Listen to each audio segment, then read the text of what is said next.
Warning: the following video contains strong language which may be offensive to some viewers and/or inappropriate for children. The content within this video is intended for mature audiences only.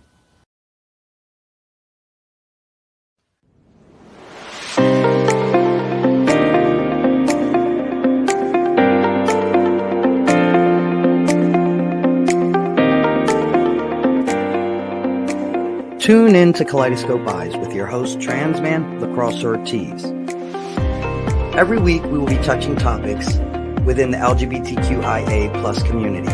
We will also be having interviews with individuals within the community and allies. Journey with us as we share in their struggles and triumphs every Thursday at 7 p.m. Eastern.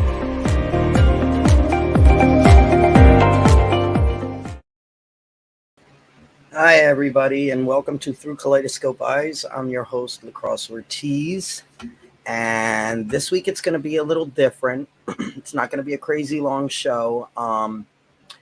There's going to be a few changes coming up.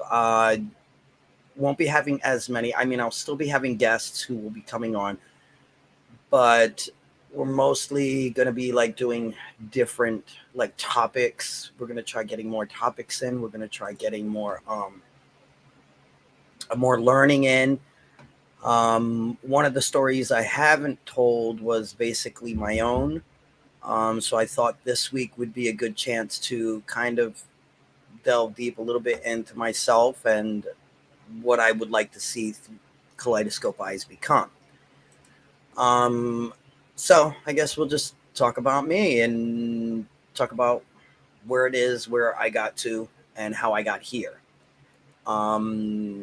I was born September 23rd, 1968. Yes, I'm that old.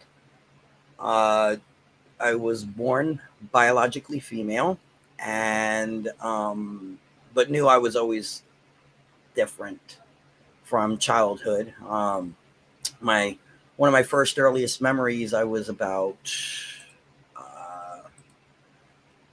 5. I was in kindergarten, and a girl came up to me, and she wanted me to play daddy. So I said, okay, I'll be daddy. Why not? And so in my mindset, to be daddy was to protect the kitchen. So any of the little kids who would try to come into the kitchen, I would beam them with them like square blocks, beam them in the head, and all that kind of fun stuff. And sure enough, my father basically said, your cables are crossed, hence where I came up with my name, Lacrosse. So needless to say, what I like about these stories is it gives you like a blueprint to get to where the person is at today. But what I found kind of funny is I don't really see a lot of the in-between, the journey itself. Usually I have people who either, like in my case, have already transitioned, and then they tell their story, something like that I just did, a little bit about myself, but there really is no, what was the process, and I'm all about the process. I like to learn the process, their journey, whether it was spiritual, emotional, physical, like what exactly brought that person to where they were. So you always see signs, like within myself, I saw from when I was 5. Hi, Sandy. Thank you so much. To be honest, yeah, it's a little hard. Even before people would call me sir. There was, the only difference is the facial hair, and I gained some weight, but and my voice dropped a little bit, but there really isn't much difference from me before to me now, because unless you go into my 20s, which we don't want to talk about, I don't want to talk about that part. But to me, it's important to see the journey, to see what led up, and people cope with things differently, and that's why I love Rainbow Soul. Rainbow Soul, it's another show on our network that I get to do with Hollis, and they basically show different ways of spirituality, and that's always really good, because there is no, in my opinion, no right or wrong journey. There's just your journey. As long as you're not killing puppies and kittens, you're good. Um, Hello. I'm sorry, for some reason it won't let me see who you are, but hello, hello. Yeah, Rainbow Soul is great. Thank you. I love being a part of that show. But anyway, so for the changes, what ended up happening was is like about 2 weeks ago, I was in a car accident, and oh, okay. Hi, Kendra. How you doing? How fam? So I was in a car accident, and I ended up getting sick, and there was like a lot of turmoil that was going on, and right now my wife and I are still trying to recover. But but the thing is it really made me realize there are so many changes that I myself need to do. And once again, since Through Kaleidoscope Eyes is about perspective, basically I wanted to start showing different perspectives, not just this person, this is their life story, and they came up till now, and then that's it. I want to see the whole process. I want to be able to share. I'm an avid learner. I'm a self-taught person, so I love to teach myself. So I also want to be able to start doing learning with people online, whether it's tarot, whether it's animal totems, whether it's Kabbalah. I want to be able to offer that for people to learn with me, because I'm not a teacher. I consider myself a professional student. I love to learn, learning indigenous ways, things like that. So I've really been digging deep on what direction I wanted the show to go. So I'm hoping, I'm still going to be doing interviews. I'm still going to be, getting people's stories and things like that. But I don't want it to only be that, because it's like I don't want it to be all too negative. I don't want it to be all too positive. I don't want it to be I want it to be balanced. And I want people to be able to tell their stories along with how did they get there? What tools did they use? Because a lot of people suffer from, like being transgender, we suffer from dysphoria. A lot of people suffer from that, and they don't have spiritual outlets or healthy outlets where they can actually connect to, you know, to uh to grow. And there is the most important thing I think than growing is to be able to grow, even if it's spiritually or emotionally, in a healthy manner in your transition. So going back to my story, I didn't transition till I was in my late 40s. And to me, it was important. Bear with me, I'm still getting over this. To me, it was important to transition healthy. And I went to lots of therapy. It was important. I started trying to look in my own journey what was the most important thing for me. And at that time, before my transition, it was my name. And to me, your name is very crucial. It's very important. So the first thing that I changed or that I transitioned was my name, because it's what people are going to call you by. And we already suffer with a lot of like misgendering. I didn't want to suffer with people calling me my dead name. So the first thing I took in my transition, in my journey, was to change my name. So I got my name changed. And then at that point, it was working on pronouns. And then from there, it was started on the testosterone. And, it's funny because like so many people are so quick to like change the gender on their license, but their name will still say the opposite. It'll still say their dead name. And like, as much as people want to get these things done, I think it's important to go slowly, not too slow, but slowly to the point where it's tolerable, to where you're getting these transitions and these things done. I think rushing through it is not a good idea for anybody, because it's something that needs to be really thought through and work through.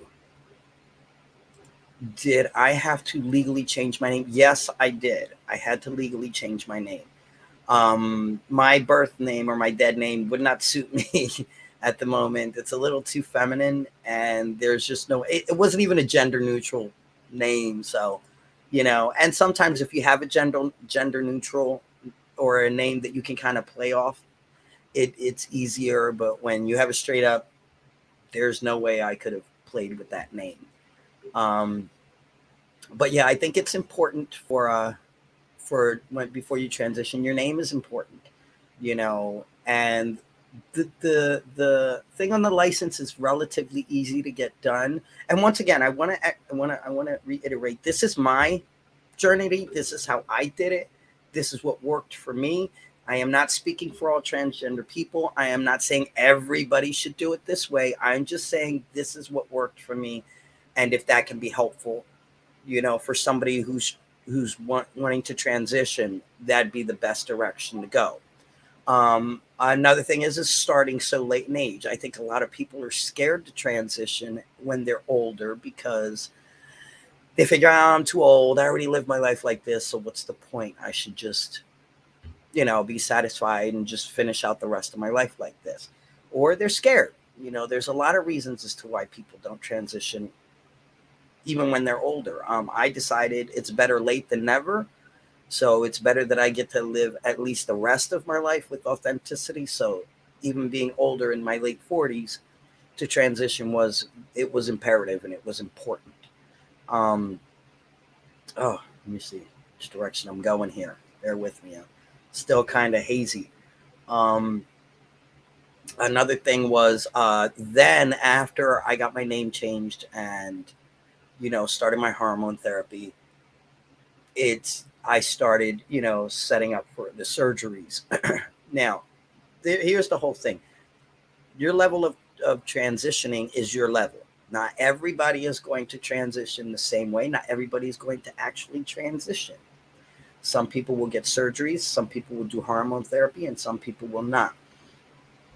You know, um, and and that's okay. And I sadly I see this a lot in in the community where they're like, oh well, when are you starting hormones? Well, not everybody's going to start hormones. Oh, when did you get your surgery? Well, not everybody's getting surgery. Not everybody has the financial means, number one, and number two, not everybody wants to. They're comfortable with knowing that inside this is who they are, and they're comfortable with that. And I think when people kind of like downplay their transition or how they're transitioning, you don't have that right. And to me, that's a big thing that I see a lot. Oh well, they're not on hormones. That doesn't matter. It doesn't matter if they're on hormones or not. um Thank you for sharing your story. Thank you so much. I hope so. I do.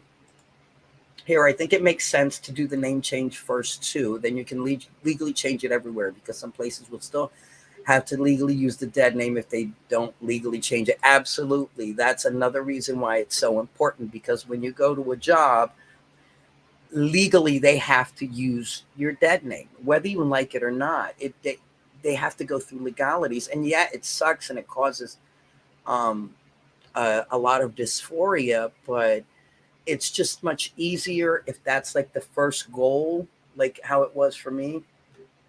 Oh, Cat, by the way, thank you for letting me know. Thanks, honey. So yeah, so to sit there and actually get that name change, I think that's important. Out of anything, like I think out of anything, that's the most important to me. Um, but anyway, like I was saying earlier, not everybody transitions at the same rate, and some don't go through with everything. And I think at that point, it's just you got to take people what they say at face value. If they say that they are male and identify as female, then you identify them as female, and vice versa. You identify according to what they feel and who they are. And that's just a basic human respect issue right there. So anyway, yeah. But with that being said, there are so many things that I did, like emotionally, to help myself out, like a lot of learning, a lot of a spiritual studying, and yes, I am an atheist and I don't believe in a supreme being or a God, but it doesn't mean that I can't use these things for my better health, mental health, to make sure that that transition goes smoothly. So that's why I wanted to actually grab some of these tools that I have used or things that I like to learn and share them with other people and learn with other people. Because who wants to learn alone? I mean, let's be real. We try, but then it's like we'll start the book and then we don't finish it, and then it's kind of like, yeah, I'll get back around to it. And I thought if it's something that I commit to online, then I'll have to finish it because then everybody else out there is going to be like, yo, Lee, you know, I thought we were learning this week, and it'll help me keep a little more accountability on doing things because I don't want to just tell the stories. I want people to create their own stories and learn and grow the same. So, yeah, that's pretty much the direction that I'm going. So, that's where I'm at with that. Like I said, this show is probably only going to be like a half hour today because I don't really have that much to say. I was supposed to have a guest, but sadly, um, they were unable to do the show. So I thought, well, this will be a good opportunity for me to talk about the future of the show. My middle name is Lee. Funny, funny, funny, funny. That's my nickname. Yep, I get called Lee. It's much easier than lacrosse. Even though lacrosse is, I gotta admit, I picked it out myself. I like my name. And that's another thing. Pick a name you like. I mean, you know how many people be eccentric, be something that expresses yourself. And to me, that was so funny because in Judaism, it's taught that your name is who you are. And when I chose my name, it was a combination of two names. Um, and to me, it was important that my name really represented me, and I can honestly say I don't. I've looked, and but I have yet to meet anybody, even with the spelling. I think I saw like a rock band had my name. It was called Deacon Lacrosse, and that was about it. But that's a funny story with my name. My Hebrew names are Leah and Liam. So Lee. The Lee comes from my Hebrew names. Leah, the story is that she didn't want to marry Jacob's brother, so she literally cried her eyes to the point of deformity, and so Leah means weary eyes. Liam means something about my people. So weary eyes of my people. Going to the extremes to stay faithful to yourself, to stay faithful to the Supreme or whatever, and just to do what's right. So when I think of Lee, that part is very strong in my personality because I try to always do what's right. I'm not perfect, but God knows I make a lot of mistakes, but I try to do the right thing. Cross was my dad when I was little. He bought me a Barbie airplane, and I didn't want the Barbie airplane, but me and my brother, boys do what they do. So what we did was we thought, wow, I wonder if it explodes when you set it on fire and you throw it out the window. And well, needless to say, we set it on fire and we threw it out the window. And when it landed right in front of my dad. Didn't explode though. Just for the record, for any of you who are, wondering if a Barbie airplane will explode, no, it doesn't explode. So, needless to say, my dad was furious. He comes running up the stairs and he looks at me and he goes, I get you all these nice things. I buy you the Barbies and this because my dad wanted me to play. But I wanted to be outside watching him work on cars. I didn't want to play with dolls. I didn't want to do those things. I mean, and he literally looked at me and goes, your cables are crossed. Your cables are crossed. There's something wrong with you.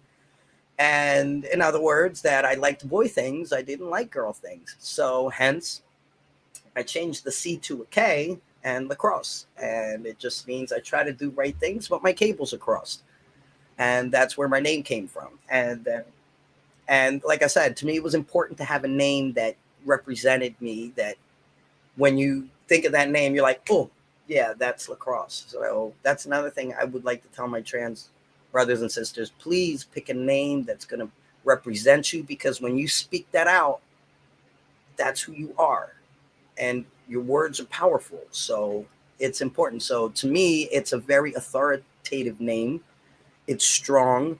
And I ended up naming myself after my father, who was my hero growing up. So, which is an ugly name, but it's, to me, it was my dad. So it was my one connection to him.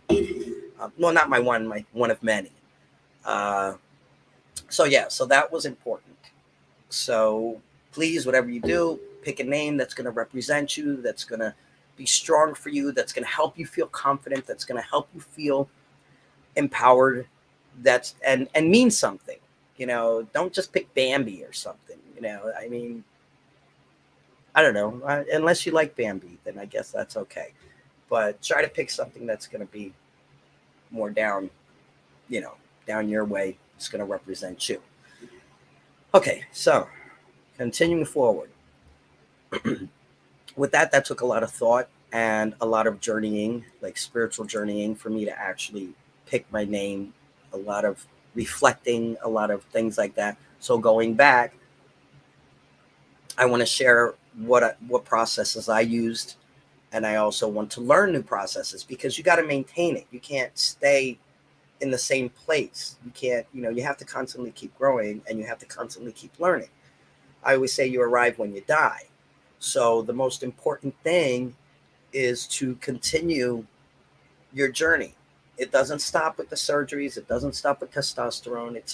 It keeps going here. So you got to keep your mind healthy. You got to keep your spirit healthy. And with everything that happened the past few weeks, it only seems more eminent now that I do this and learn and share with other people, because that's the biggest blessing you can do. So with that being said, that's pretty much, like I said, the direction I'm willing to go through this. So if you guys want to learn along with me, I'll be doing it probably every week or every other week. I'm not quite sure. It's going to be like a pot, and I'm going to pick something, and we're just going to go and we're going to delve into it, and we're going to learn. So you want to learn? I want to learn. I want to learn too. I love learning. That's just an habit. So with that, I'm going to start with, which go figure, I didn't bring it. I have been learning on Toltec wisdom. Toltec wisdom it's all right. The Aztecs and the Incans kind of like, they're behind a lot of that, but it actually started with the Mayans. And basically, they believe that everything is a dream. Nothing is real. Everything is a dream. It is something that has been programmed in your mind.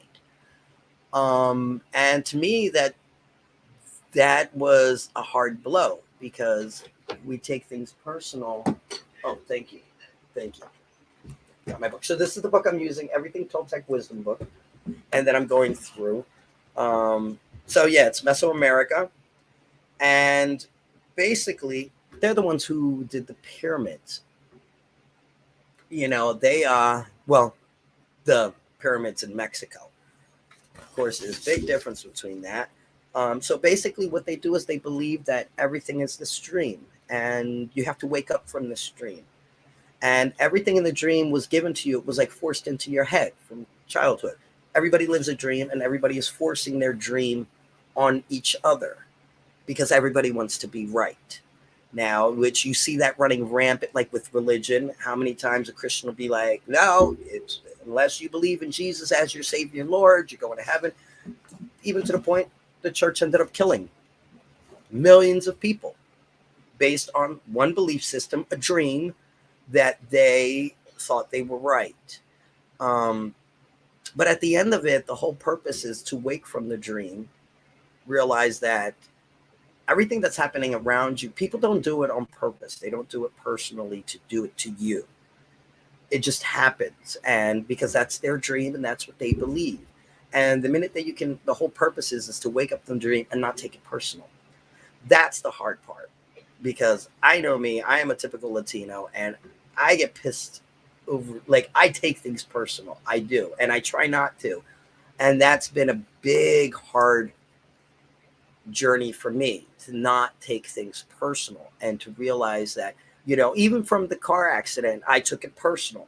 Even though I stopped at the stop sign, I went, he hit me, I took it personal. And to the point that I was just so upset and so angry and so frustrated. And I just kept going back to this book and the idea of the dream. And why did I get so upset? Why was I so, out of sorts because of it? Why couldn't I just say, hey, this happened? There's nothing I can do about it. All I can do is, be grateful that I'm alive, be thankful. And seeing all the pour in of the people giving me good, how do you say, like, giving me positive energy and just saying, thank good, car can be replaced, you can't. And just hearing all that. And I'm like, wow, how easy was it for me to wake up out of my dream of taking it personal over the car accident? It still sucks.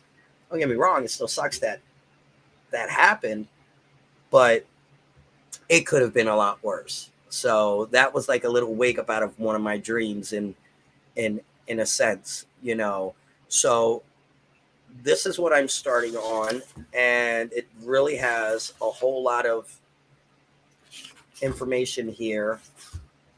And I think the first step was about realizing we all live in a dream, which I realized that.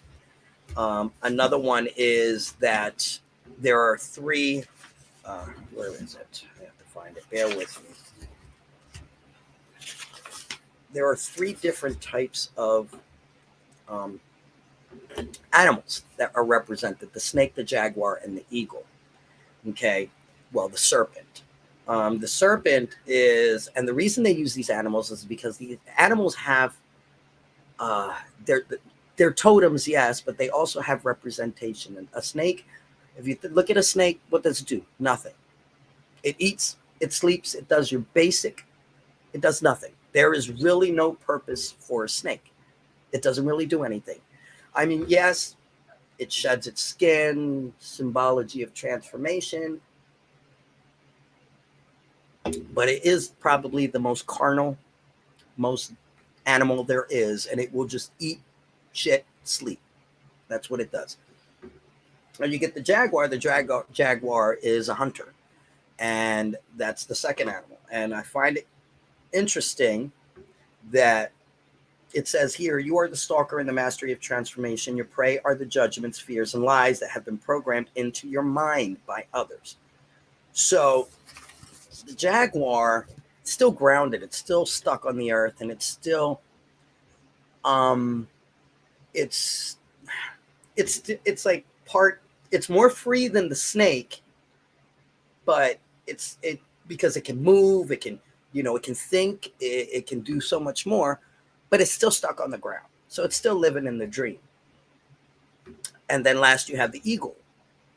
Well, the eagle does the same thing as a jaguar. It's a predator, but it can fly, and it can actually go up and be all everywhere and see so much from its perspective. So the whole point is to try and get to the point of the eagle, to not just be. And yes, you put a very interesting point. The Mayans used the serpent a lot in their architecture. Absolutely, yes, they did. They used it in almost everything, as they did the jaguar and as they did the eagle. And I don't think that's the only representation of the snake, because the snake also is like the snake mother. It represents birth, rebirth, once again, because of the shedding of the skins, transformation. It does represent a lot of things. But if you go down to your basic understanding, it is just, it eats, it does your basics. And they also compare it to, like, I don't know if any of you guys saw The Matrix, the movie The Matrix. And The Matrix is a very powerful movie because it is very realistic in the thought of, like, the Toltec ideal. We're all plugged in And we don't wake up until we get unplugged, until we get out of the mundane, the day-to-day, the routine. And a lot of people like to be plugged in. A lot of people like to live a very superficial life. They don't like anything deep, in depth, you know, in their life. They just want to live their life. And, you know, I don't care if this is real or not. I don't care if I'm in a dream or not. I just want to get through this, you know, and that's okay. That's okay. But then you have other people who they want more, you know, you want more. A lot of spiritual people, creative people, they want more. They don't want just the basic, I'll be happy with this 9-to-5 job, and then that's the end of it. They want to know that they've left an imprint on the world, or that they left, you know, something behind, some type of legacy, whether it's wisdom, whether it's children, whether it's, you know, it's a lot of reasons.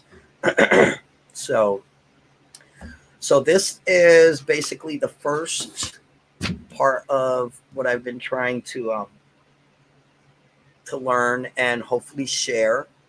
And then what I'll do is next time I'm going to try, and I'll basically put that in the description. I'll put, you know, Toltec wisdom, because, you know, I'll go a lot more in depth, but this is just an example of what I'm hoping to do in the future, and share like different things that I'm learning along, you know, because what's the good is to learn something if you're not willing to share it along and help other people.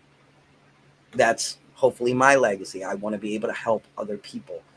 And, you know, that's the direction I'm hoping that we get to go. So with that being said, like I said, it is going to be a short show today. So I want to thank everyone for coming. Next time I'll be a little bit more prepared, and we'll be able to really go in depth and really talk deep into learning. So once again, just thank everybody for stopping in.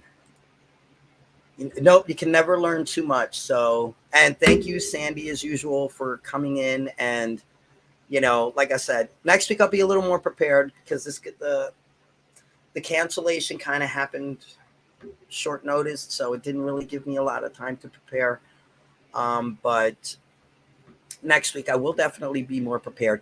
Oh, and also, it will state whether it is a pre-recorded video or not, because since I'm starting the new job, I'm not quite sure whether Thursdays I'm going to be off or not.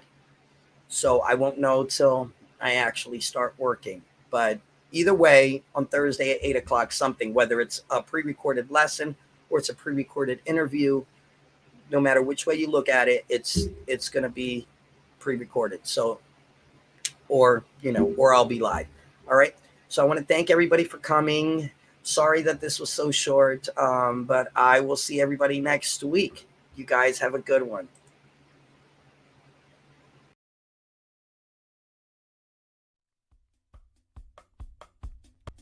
Thank you for watching Rainbow Soul, part of the WLFE DB Network, a queer perspective on spirituality beyond religion.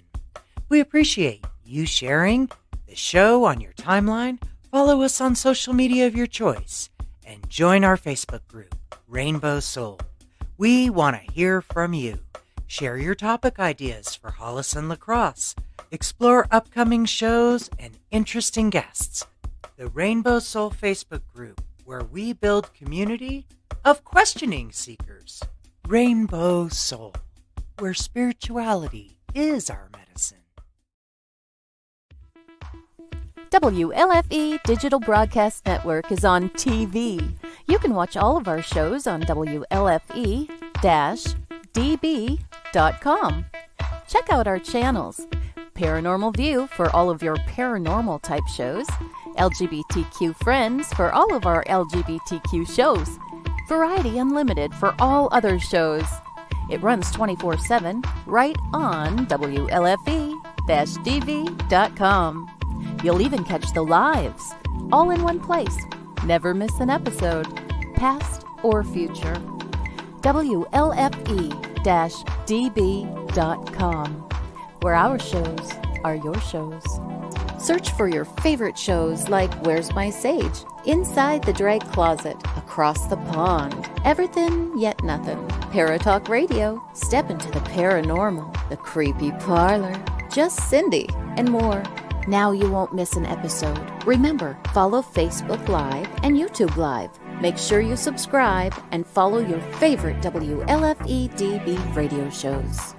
You can find our shows where you listen to your favorite podcasts, like Spotify, Amazon Music, iHeartRadio, and more. WLFE-DB.